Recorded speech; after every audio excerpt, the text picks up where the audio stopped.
Chuck, welcome back. Thank you. I just have a few more questions for you. Great. What worries you about what lies ahead in our industry?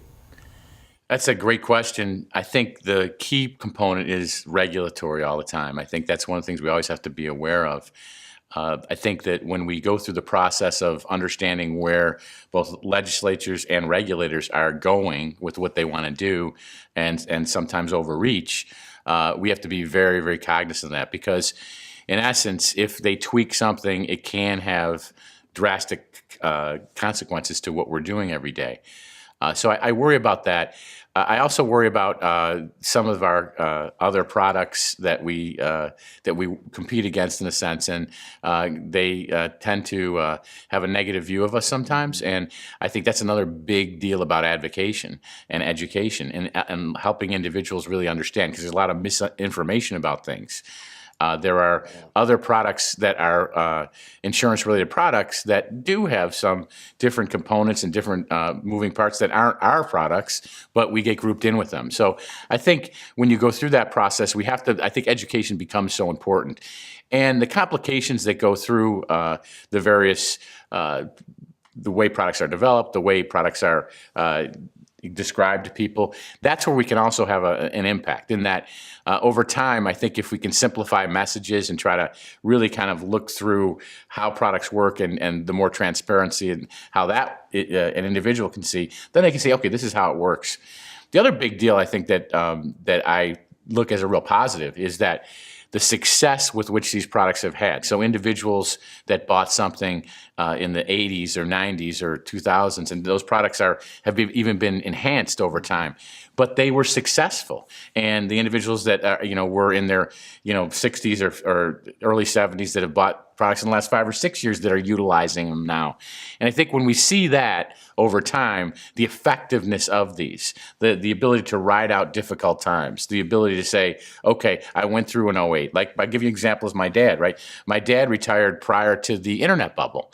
So in essence, he went through the internet bubble, 2001, 2008, with an annuity from a company that I was working at, the Hartford, way back when, and he's ecstatic with it in terms of how that has performed for him, and he's now in his mid 80s, and it's worked very, very well for him. So I think that if we can look at those success stories and how we've had that ability, it actually will be proven out that this is how this works. So I think the ability to address any naysayers, the ability to look at where we go with regulators and obviously legislators, that truly is where I'd focus a lot, to make sure that we're not getting in situations where we have some difficult years ahead, because I only look for a lot of success ahead. Good. I like the positive thoughts. There's a ton of other trade organizations in this industry, NAFA being one of them. What are your views, and how do you, in the future, how do you look forward to working with the other trade organizations and kind of advocating on behalf of the industry as a whole?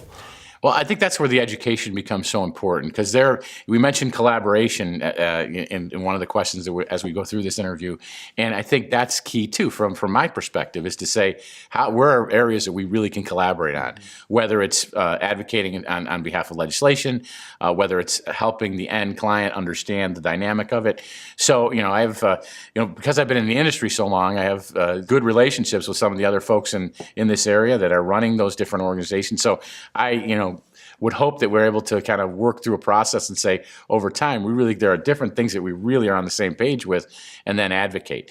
The other areas too are ones that may not even be in our industry, and the fact that where we can work with individuals that are helping people retire or doing different things, where we again can educate and help them kind of say, here are ways that this works, and from a standpoint of we want to be ahead of the game in terms of understanding what products help these individuals retire and how to maximize that ability to get to those people, kind of say, okay, this is what we're doing. So I think transparency and education and the ability to kind of really look out for what are the goals of our end clients that our products help out will really be a positive over time. You have an opportunity right now to speak to all of our members, our IMO members, our carrier members, our vendor members, and potential members in the future. You have 30 seconds to tell them, why do I want to be part of this? Why do I want to be part of NAFA? That's a great question. And I just went through this, obviously trying to decide whether or not to become president CEO of NAFA, as well as having been part of a carrier that was a big member of NAFA. So when we go through the process to try to understand why should you do this, and what I look at is that we are in this demographic shift from the baby boomers retiring and then obviously Gen X right behind them, and having this ability to kind of really help this group with product, with advice is really exciting. And I think one of the things that I'll look for in the future is to say, 20 years from now when I'm hopefully sitting on a beach someplace and say, well, why did you do that? What were you doing? And I'm going to say, well, I helped this group really take care of themselves over time. They were able to take care of their needs throughout retirement, and they're living lives that they really thought they wanted to in retirement because we've been able to have product and advice to these folks.